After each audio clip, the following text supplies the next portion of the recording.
We're here on the Cass County farm. It's been a 2-year development project with the Whitetail Group, and we're finally getting ready to bring this one-of-a-kind farm to the market. It's an absolute whitetail paradise with every detail strategically thought out. We got the west side done last year, and this year we finished up the east farm. It's time to pass it off to land guys to bring it to the market. So I'm excited for people to start seeing it and coming out here and somebody getting to enjoy everything that we built here.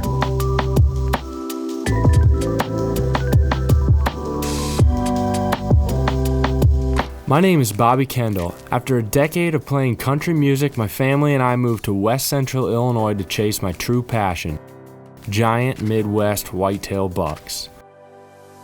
The Whitetail Group was born in 2015 and has grown exponentially ever since.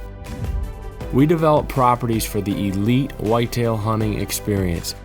This is not my hobby or even an obsession. This is a lifestyle. My name is Toby Stay. I'm a broker with Land Guys, specializing in the marketing of recreational property. My role with the Whitetail Group is to help identify and design properties that can produce world-class whitetails. This is not a series just about hunting. This is a series about the process of developing farms for hunting. Join us as we document the transformation of some of our project farms from ordinary dirt to extraordinarily productive recreational properties. We are the Whitetail Group. Every detail of this was thought out before any excavation started. I walked the farm, Toby walked the farm for weeks and just laid everything out on onyx where deer were naturally using, and based off topography, where we needed to thicken up, where we needed to put food, where we needed to create pinches, all based off of access dominant winds. To my knowledge, I've never heard of another farm that was totally manipulated and a foundation built on this many acres to this scale. It's just unbelievable. Every corner you turn around, there's something awesome for the deer hunter to look at. It's an absolute one-of-a-kind. Nobody is doing it and taking it to this extreme that I know of right now. I would put this farm against any farm in the country right now as far as a trophy deer hunting farm.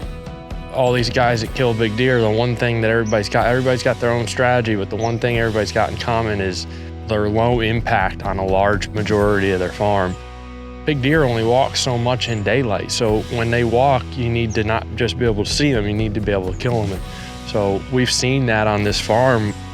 It's just so efficient. You run these cameras on these gaps, and you know, whether it's your time is valuable and you need to get down to your farm and make it happen in a small amount of time, or if it's just you don't want to put the pressure on and you want to make your hunts count. Either or, when a farm is developed and set up right, the probability of putting an arrow in one goes through the roof. Somebody who's going to purchase a property like this that may live out of state or even 3 or 4 hours away, and they work or they've got families or whatever it may be, they don't have a lot of time throughout the year. So when they come here, being as efficient as you can and having great sits in the small period of time that you're here is going to be super important. That's a great advantage of this place because of the way it's set up. You can come and hunt for your week or two time period that you may have and have some outrageous hunting in a very short period of time. There's farming farms, there's timber farms, but this is actually a hunting farm. Like if you're a farmer, you're gonna clear as much, you're gonna develop the farm to farm. And this place was developed specifically for whitetail deer hunting.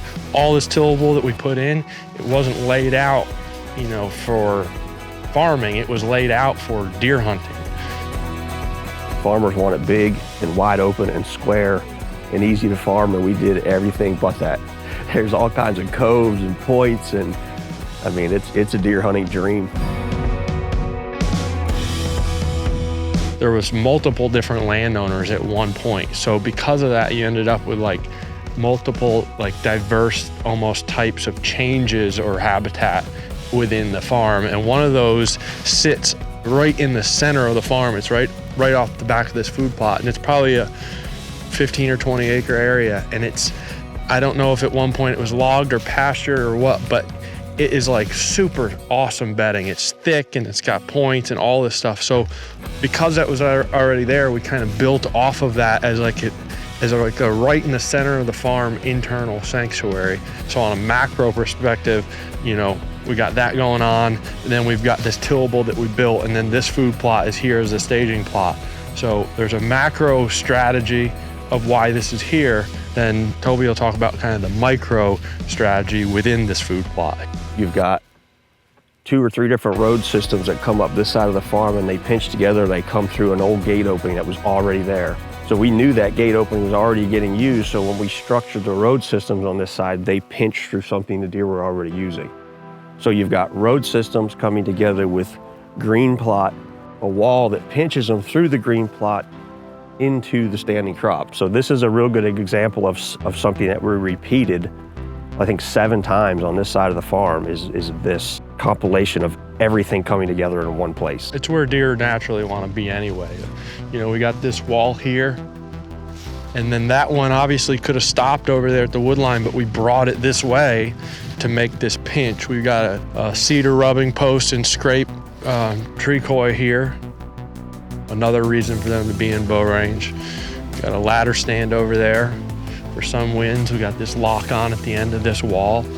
Got multiple stand locations in each one of these spots. So you create the spot, and once you've created the spot between your box blinds and your stands, you can be here with any wind direction.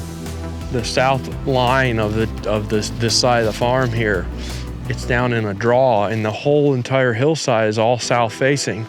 And we strategically, when we did some logging in here, we strategically hit that a little bit harder. And we showed last year on one of our update videos of the project, we showed the antlers we found in some of those little thick treetop points and stuff.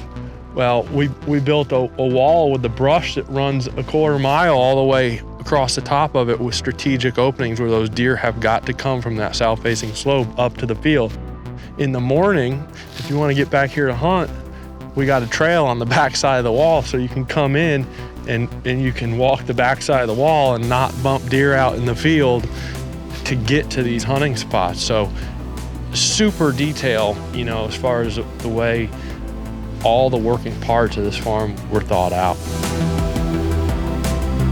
This 280 has basically 3 big flats, and so we decided at the end of each of them flats we were going to put green, and then we're gonna doze out this tillable up to those spots and create the hunting pinches and stuff. And that way you had this green staging plots as these deer came from these big woods. And this one is in the center. It happens to be this long ridge. We got that big thicket that we talked about earlier back right off the back side of it. We got a box blind and stands where thermals will pull good.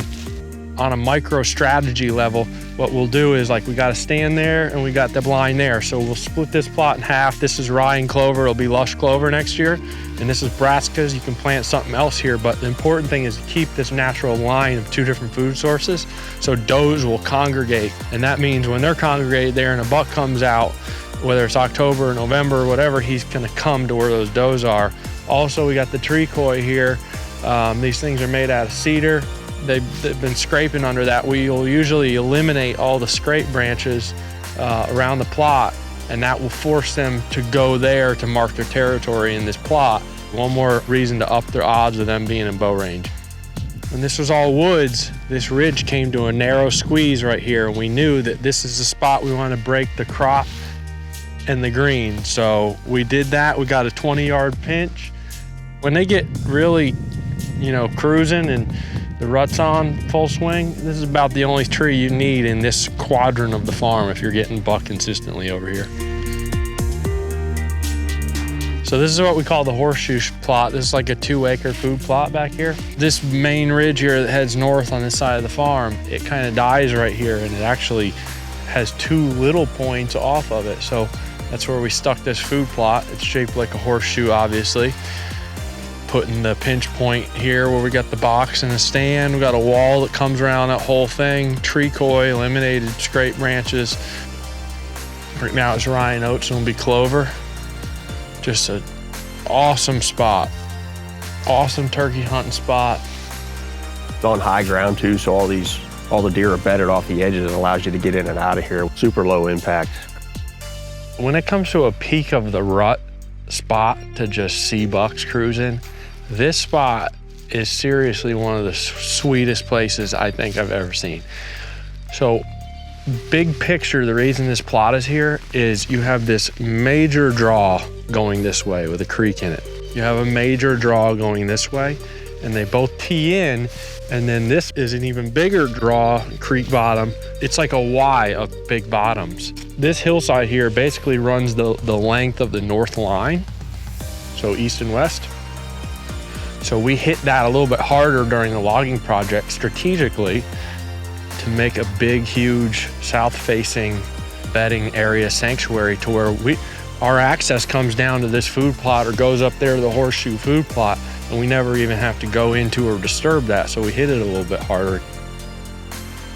Right here, which will show you, that creek that winds down here, I don't know if there's bedrock in there or what, but it drops down about 10 feet. And from there all the way down, that creek is a lot deeper. It's a ditch, so it creates a wicked pinch. Just walking over here to show you guys this drop off. I mean, look at the tracks coming off of this trail, deer and turkey. Yeah, it just rained like a day and a half ago and it's just pounded already. So this is this ditch here behind me that drops off, kind of drops off here and drops off again. It gets real steep, goes all the way to the major creek system down there. We've created miles of road systems in this farm. And what that adds is it gives you ultimate access to all parts of the property. Golf cart, electric bike. I mean, most of these roads right now are in good enough shape and are big enough. You could literally, if it's dry, drive a pickup truck through this whole place. Here in the southeast corner, there's an easement that comes in off of the highway. That is key. It gives us access to this farm, you know, morning hunting or whatever it might be, where you want to come in and not go through the tillable fields out in the center of the farm. You can get in the farm this way, and then there's trail systems that kind of go down the whole fence line and they peel off into the farm. And also, you know, this is a killer little staging plot, little food plot back here. You know, if you got pictures of a big one back here, it's so easy to park up at the road, pop right up in here, and you know, boom, you're right here in the southeast corner of the farm and you're hunting.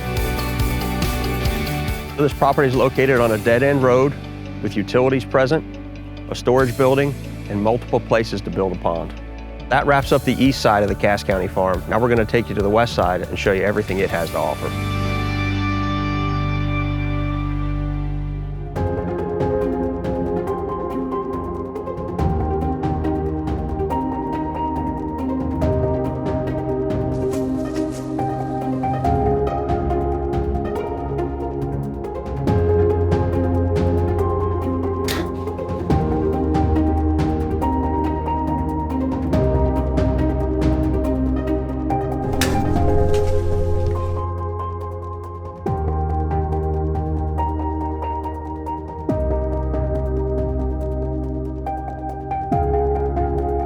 None of the open areas of this farm when we bought it were farmed. It was all just kind of let go.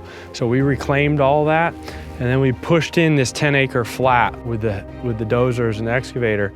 And that was twofold. A, it added some tillable income, but B, it made just this huntable playground back here. So it's all hidden. It's all set up for dominant west winds. And basically, we took the brush and we made this huge wall system around the entire 10 acres. And we left strategic gaps. You get a deer, you know, who's calling this his core, there's only 4 places he can come out to this food.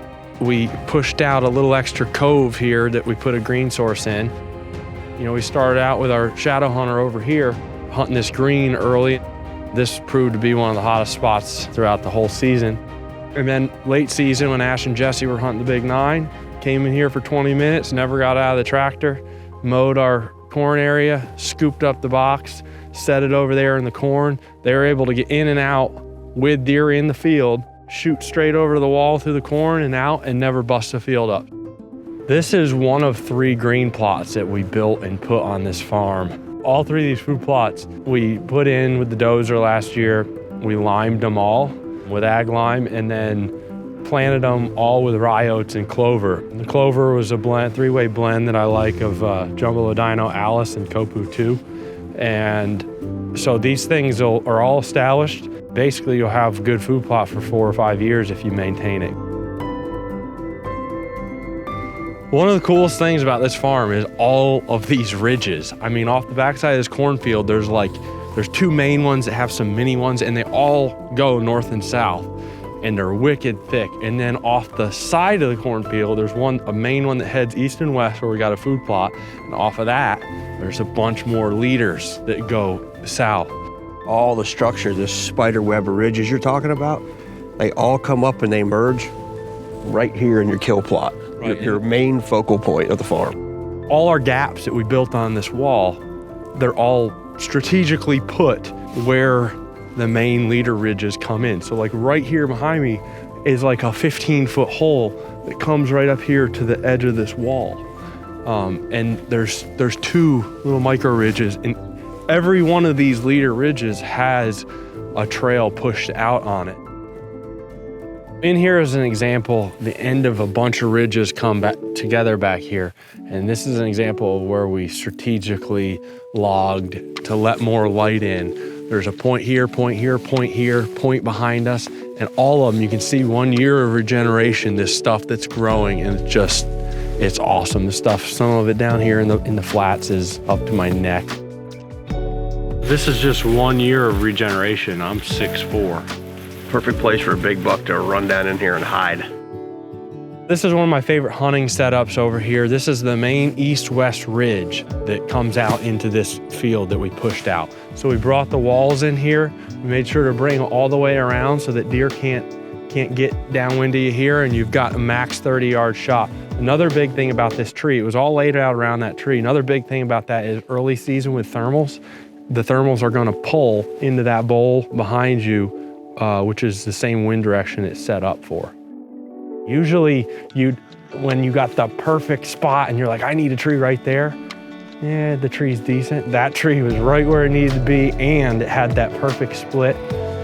Just a killer spot. I sat there one day early season when I was hunting 7x6, had does filtering through here. I mean, chip shot. I'm a big fan of hunting the edges, and letting the deer come out to me. But when the time is right, we all like to dive in there all day and get back in there with them. I don't like to just be all over the place. So we created this spot here. So it's like, you don't need to go anywhere else back here in these woods, because any deer calling this his core back here is gonna be through here multiple times in daylight. Before I ever stepped foot back here in the woods, I knew just from looking at topo maps, we were gonna do something right here. We got this main east-west ridge that goes out there to our crop field, and we got this north-south main ridge right here. So it's two travel corridors that come together right here. Without this plot even here, this stand, you could shoot a big deer here just from the terrain. We've put the plot in here, this is one of those early November killer back in all day funnels. We put the plot in more so to congregate the doe scent, to make it a spot these bucks are gonna want to go check than really than for its food aspect. Within the food plot, we created these walls. So we got this end that they can come through and that end that they can come through.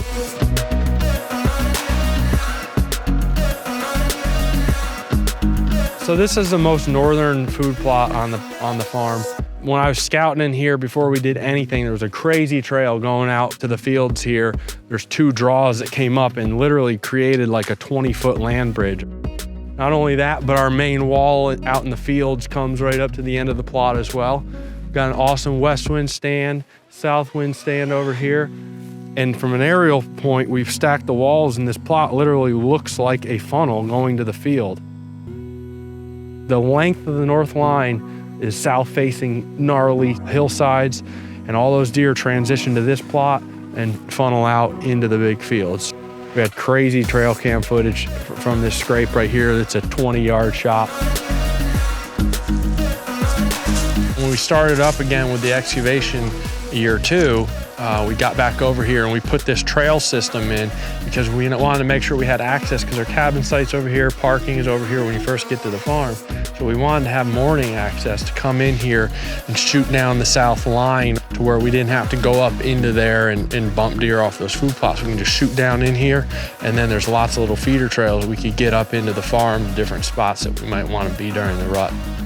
The icing on the cake with this farm is that we've obtained a deeded first right for the hunting lease on the adjacent 80 acres. So not only does it give you the hunting rights, but it also shuts down traffic, and it's like this is your own little world back here. For more information on this one-of-a-kind, amazing hunting property, you can go to landguys.com. If you're interested in watching the 2-year transformation and development, go to the whitetailgroup.com. If you have any questions or would like to schedule a showing, please contact me at the number below.